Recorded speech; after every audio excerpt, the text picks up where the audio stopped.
Sometimes life takes unexpected turns, tiny moments that seem ordinary at first but end up changing everything. And sometimes, kindness shows up in the most surprising ways.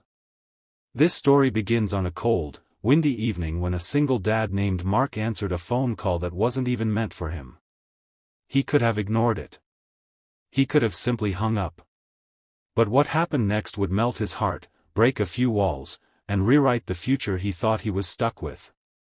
Before we begin, if you love emotional true-to-life stories that remind you how powerful kindness can be, make sure to subscribe, like, and comment on Kindness Tales. Your support helps us reach more hearts, and we'd love to have you in our growing family.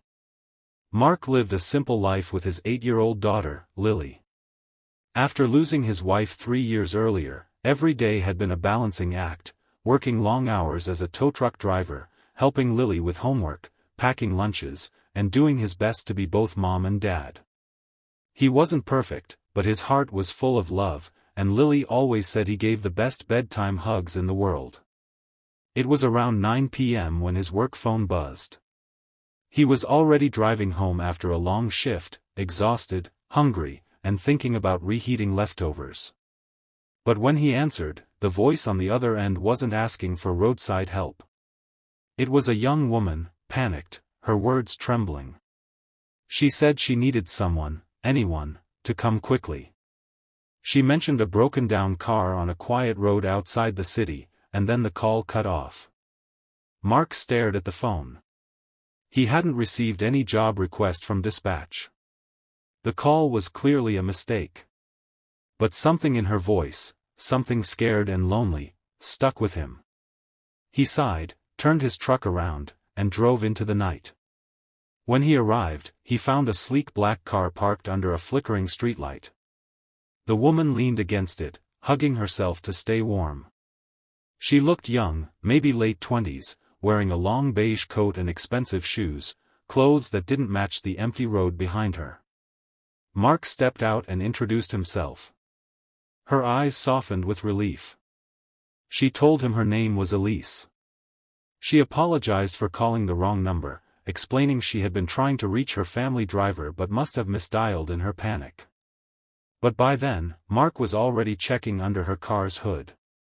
It wasn't a big issue, just a loose battery connection and a drained battery from repeated attempts to start the engine. He fixed it in minutes. Elise watched him in disbelief. "You didn't have to come," she said softly. "You don't even know me." Mark shrugged with a tired smile. "Sounded like you needed help." She looked at him for a long moment, really looked. His worn jacket, calloused hands, the exhaustion in his face. And then she noticed something else. A small drawing taped to the dashboard of his truck.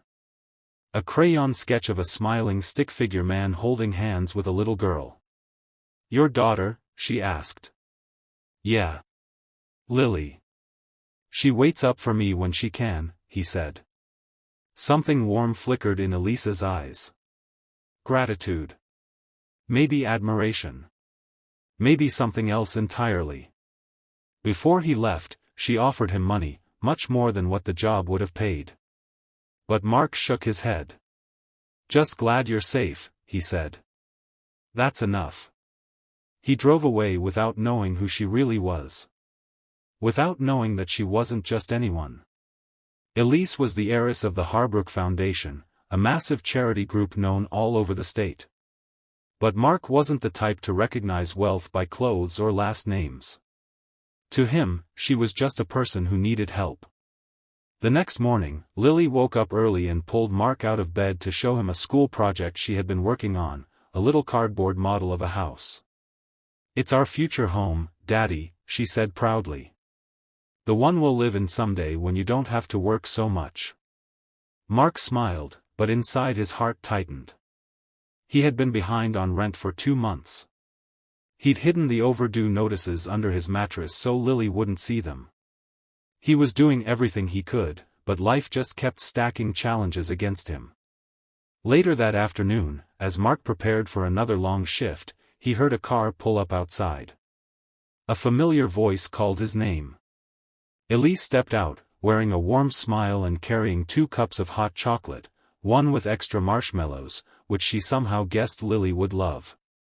Lily ran to Mark's side, hiding behind his leg the way shy kids do. "I hope this isn't weird," Elise said gently. "I wanted to thank you properly. You helped me when you didn't have to. And I couldn't stop thinking about it." Mark waved a hand. "It was nothing." "No," she said firmly, "it was kindness. And that means something." She reached into her bag and pulled out a neatly folded document. Mark hesitated as she held it out. "What's this?" "A job offer," she said. "A real one. With good pay, benefits, normal hours. My foundation needs community outreach drivers, people who care about others. People like you." Mark stared at her, speechless. "I looked you up," she admitted softly. "Not to invade your privacy, but because I wanted to understand the man who drove across the city for a stranger. You're raising a daughter alone. You've worked hard your whole life. You deserve a chance to breathe." Lily tugged on Mark's sleeve. "Daddy, does this mean you can be home more?" Mark swallowed the lump in his throat. I don't know, sweet pea." But Elise knew. "It means yes," she said warmly. "If you want it." Mark felt his chest loosen for the first time in years. "Why?" he asked. "Why help me?" Elise's eyes softened. "Because last night, someone helped me. Someone who didn't ask what I could offer. Someone who didn't care who I was. And sometimes, kindness should come full circle." Mark looked at Lily. She nodded excitedly as if she fully understood the moment. He turned back to Elise. "Thank you," he whispered. The next weeks changed everything. Mark started his new job. He worked regular hours. He came home before Lily's bedtime. They cooked together, laughed more, breathed easier. And Elise visited often, bringing books for Lily, sometimes staying for dinner, slowly becoming part of something she hadn't even realized she'd been missing, a family's warmth. Mark never bragged about what he did that night. He never acted like a hero. But his simple decision, to answer a call that wasn't for him, ended up building a bridge between 2 people who needed kindness more than they knew. Kindness doesn't always shout. Sometimes it whispers. Sometimes it's a quiet choice made on a cold night, a choice that ripples outward in ways we never expect. And sometimes, one small act can melt a guarded heart, heal an exhausted one, and bring 2 lonely worlds together. So remember this, you never know whose life you might touch with a simple act of kindness. And you never know whose kindness might change yours.